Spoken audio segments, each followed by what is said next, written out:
Welcome one and all to a brand new episode. You find Scott Kerman out on a command pod collecting some science. So this is a brand new series that we're going to have on the channel, and it is going to be the Reusable Space Program.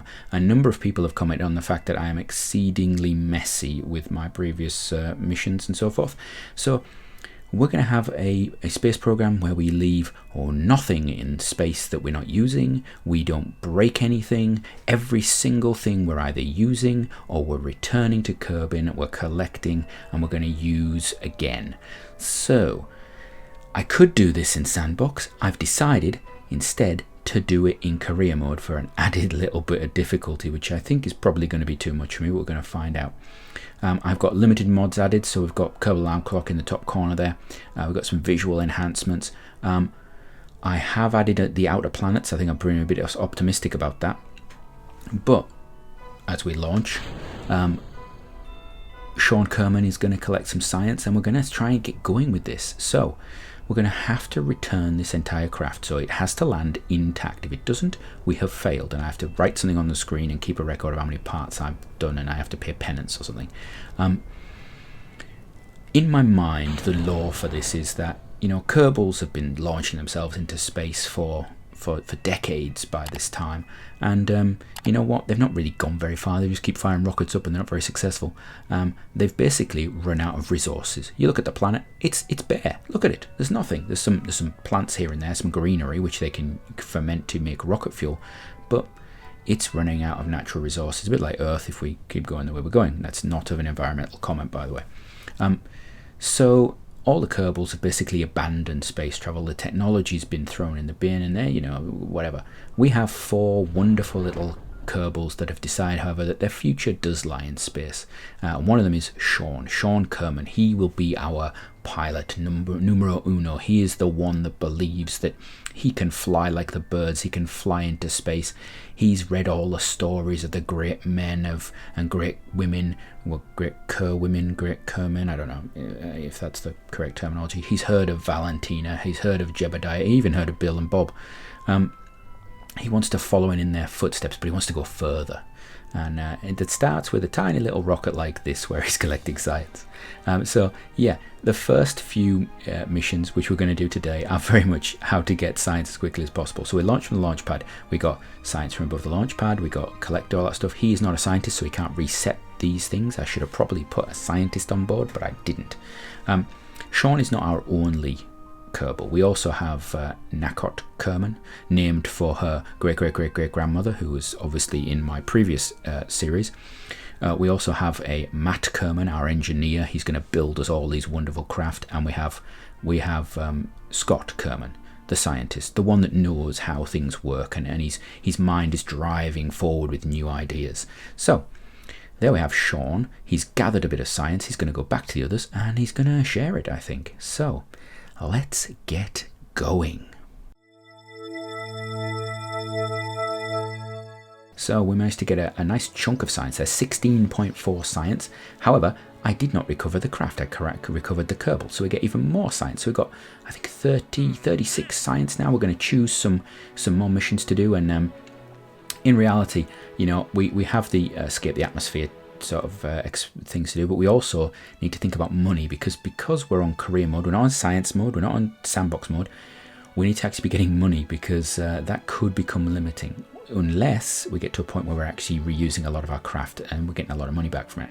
But these first few missions, it's going to be potentially tight on money, because I need to upgrade as quickly as possible. It also allows us, cheekily, to get access to some tech that we don't actually have yet. So like the hammer, we're going to have that, and we're going to try and escape the orbit, because we won't do that. We only have space for 2 missions, but we'll go with that. In science, we're going to try and unlock as much as we can. So we're going to start with some science. We want some parachutes and things like that, because we want parachutes and science, because we want to be able to bring things back. No point doing this if we can't keep it. We don't have enough for some of the other science equipment, but we're going to use the newfound technology that we're being asked to test. I'm not entirely sure who's asking us to test all tech. We're going to put some more capsule things on, and now I could go straight to as high as possible, and I could launch off the launch pad. However, there's a little trick you can do. The launch pad is a biome. Also, the runway is a biome. Now, many moons ago, I'd have had to take this craft and do all sorts of things with it to get it into the spaceplane hangar. However, now, it's a lot easier. We're going to show you that in a second. So, we just check everything's okay, and then we put in Nacot Kerman, and then we move across, and we press a button that moves us into the spaceplane hangar. Isn't that amazing? We're going to launch from there. Now we're going to do the same thing that we did with Sean. We're going to collect some science on the runway, because the runway is its own biome, and we are hunting for science now. For this space program to work, we need to get the science as quickly and as completely as possible. Now I know you can pretty much fill out the tech tree by going to Minmus. However, going to Minmus renewably early on is very difficult, and that's what we're going to be trying to do. So it would not, if I was going for just a run for just get all the science, yeah, we'd do it. It'd be really easy, we just discard everything. But we're trying to reuse everything, so everything that we put on a craft we have to bring back down.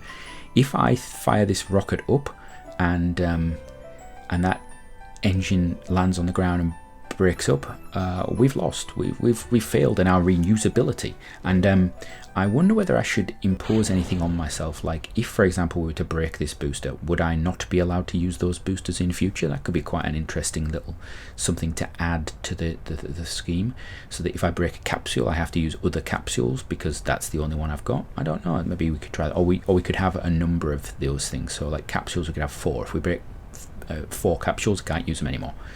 Maybe that's an idea. I also considered whether once we get maxed out on science, or we get maxed out on upgrades and things, if funds we could maybe use to actually do something with that. But any ideas would be good. Comment down below. Add something would be great. So what I'm actually trying to do now is we've got over the runway. I'm trying to get over the grasslands or something else. So I'm trying to get the biome this way. And you notice I'm basically burning sideways. One thing to be aware of doing this, just be careful you don't overheat your parachute, because if you do that, you could die. It's a little bit more forgiving actually than it used to be when I used to play KSP, because originally when they first brought in heating, or if you had deadly re-entry, you would burn a parachute off very easily doing what I've just done. I realised that actually our landing arc there is not going to make us into the mountains or into the hills. So I fire the parachute. It's probably safer to land somewhere flat actually, thinking about it. We can deal with the hills and the mountains later. Possibly with a plane with parachutes would be better, but we haven't got that technology, I don't think, yet. Again, we're really limited early game. We've got solid boosters. I think, it's going to be difficult to keep that renewability, and this is where we get scared, because I start to think I should have put another parachute on that capsule right now, because we're coming down at what 7-8 meters per second. That's quite fast. I don't know if that booster will survive that. It definitely won't survive over 8. So if we can just keep it, and what I could do is just tilt it, and then it'll fall. But no, that's just down, and yes, and oh, don't break. Yeah, this space program, and now we're rolling. This space program is actually terrifying, because just falling over with a rocket could actually end the whole renewability approach to it. So we're just going to do the same thing that Sean did before. We got Nacot. She gets out, she does her sciences, and we're just trying to have farming science. This is the old-fashioned Kerbal farming science at the start of the game. You may actually have done this with a very similar craft normally in a normal save without trying to be reusable. And I'm not saying this is the ultimate reusability of a craft right now. It's a solid rocket booster. I don't actually really agree with using them in this, but it's all I have at the moment. Equally, of course, the fuels in solid rockets, potentially you could make them out of organic compounds, and the same with the rocket fuel. So, we're okay. So we've got a big budge science there. We've got 70 science waiting to be spent. We'll have a look around, see if we've got any more tasks. Oh, look, we've got another booster at the launch site. We'll have that. We'll have another test of a hammer booster at the launch site. That's a great one to have. I have added some near future tech and stuff like that, just in case we get that far. I don't think we will. I've tried to limit the mods. You'll see the community, the tech tree is bigger. It's the community. I believe it's the community tech tree. There's a lot of nodes that have actually got nothing in them. and I was debating getting rid of the community directory, but I've kept it in. I have added, I think it's DeMichael's cargo bays, which are like 2.5 meter cargo bays. We're nowhere near getting them yet, because the one thing that's going to be a problem is fairings, because I can't really use fairings because we'll be discarding the fairings. So I have to figure out how to work around that. That's going to be some difficult problems because of air resistance and so forth. So you may see some odd shaped craft and some odd ideas. Right, we're going to do some more science. We're going to get some more science going on. So we've got big science things we just got. We've unlocked those. Sean's back in the command pod. We're going to launch those. We're going to fire them up into the sky. We're going to get some science. Oh, we can get materials science from the launch pad. Isn't that good? We'll get some mystery goo. We've already got mystery goo, but the interesting thing with mystery goo is you can get it a couple of times because there are very much diminishing returns, but it is worth, if you've got that extra mystery goo, just take it. Just, gather it. I at some point will have to go around the KSC and really go through all of the biomes in the KSC, because a lot of the buildings have their own biome, but at the moment I don't have a huge range of science equipment, although actually, we're getting up there. But also, I don't have wheels, so that could be a problem, shall we say. So yeah, Sean is just gathering. Sean, he wants to be a pilot, but in doing the science is really not interesting to him. He's hanging around, he's looking at the VAB, he's wondering, the glory days when it used to launch actually big rockets. Going back to the lore of it, obviously they have found this site that used to be a space centre. It's a bit ruined. Look at the launch pad, covered in rubbish. They've put their flag up. They are but 4 Kerbals working to try and get into space. And who are we to question their motives when they're being all reusable and environmentally friendly? As environmentally friendly as a rocket can be, I suppose, when you're producing vast amounts of carbon dioxide out the back of it. Although actually, I suppose this is a solid booster, so I'm not entirely sure what it would be producing. If it was, I suppose, if it was sugar and potassium potassium whatever, it would probably be some carbon dioxide. Yeah, probably. I'd have to get the old chemistry out. We do a nice little spin there in the middle of the air. Yeah, this rocket, not the best, shall we say. We're just gonna. It is purely a get science now.